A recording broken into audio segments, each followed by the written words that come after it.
بے شک اللہ ہر چیز پر قادر ہے، وہ جسے چاہے عذاب دے اور جس پر چاہے رحم کرے، اور اسی کی طرف تم لوٹائے جاؤ گے۔ اور تم اس کو نہ زمین میں عاجز کر سکتے ہو نہ آسمان میں، اور نہ اللہ کے سوا تمہارا کوئی دوست ہے اور نہ مددگار۔ اور جن لوگوں نے اللہ کی آیتوں سے اور اس کے سامنے حاضر ہونے سے انکار کیا، وہ میری رحمت سے نا امید ہو گئے ہیں، اور ان کو درد دینے والا عذاب ہوگا۔ تو ان کی قوم کے لوگ جواب میں بولے تو یہ بولے کہ اسے مار ڈالو یا جلا دو، مگر اللہ نے ان کو آگ میں جلنے سے بچا لیا۔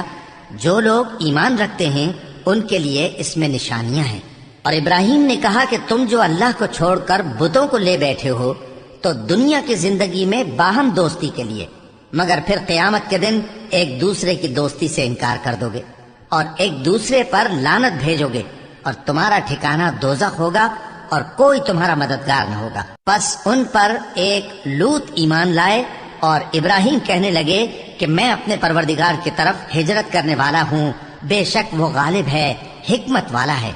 اور ہم نے ان کو اسحاق اور یعقوب بخشے، اور انہی کی اولاد میں پیغمبری اور کتاب رکھ دی، اور ان کو دنیا میں بھی ان کا صلہ عنایت کیا، اور وہ آخرت میں بھی نیک لوگوں میں ہوں گے۔ اور لوط کو یاد کرو جب انہوں نے اپنی قوم سے کہا کہ تم عجب بے حیائی کے مرتکب ہوتے ہو، تم سے پہلے اہل عالم میں سے کسی نے ایسا کام نہیں کیا۔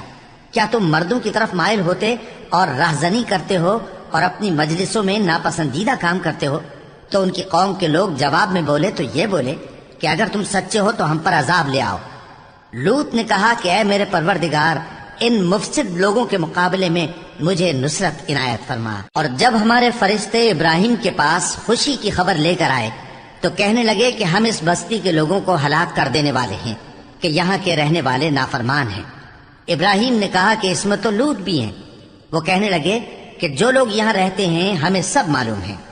ہم ان کو اور ان کے گھر والوں کو بچا لیں گے، بجز ان کی بیوی کے کہ وہ پیچھے رہنے والوں میں ہوگی۔ اور جب ہمارے فرشتے لوط کے پاس آئے تو وہ ان کی وجہ سے ناخوش اور تنگ دل ہوئے۔ فرشتوں نے کہا کچھ خوف نہ کیجیے اور نہ رنج کیجیے، ہم آپ کو اور آپ کے گھر والوں کو بچا لیں گے، مگر آپ کی بیوی کے پیچھے رہنے والوں میں ہوگی۔ ہم اس بستی کے رہنے والوں پر اس سبب سے کہ یہ بدکرداری کرتے رہے ہیں آسمان سے عذاب نازل کرنے والے ہیں، اور ہم نے سمجھنے والے لوگوں کے لیے اس بستی کی ایک کھلی نشانی چھوڑ دی۔ اور مدین کی طرف ان کے بھائی شعیب کو بھیجا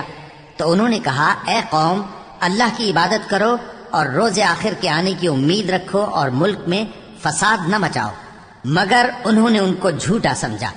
سو ان کو زلزلے کے عذاب نے آ پکڑا اور وہ اپنے گھروں میں اوندھے پڑے رہ گئے۔ اور عاد اور سمود کو بھی ہم نے ہلاک کر دیا، چنانچہ ان کے ویران گھر تمہاری آنکھوں کے سامنے ہیں،